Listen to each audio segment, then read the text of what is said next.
This tutorial is how to export a still in DaVinci. Exporting stills in DaVinci is super simple.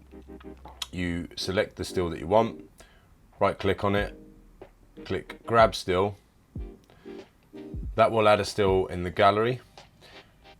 You right click on that still, go down to export, name your file, but make sure you use the drop down to choose which file format you want. I normally use JPEGs and export.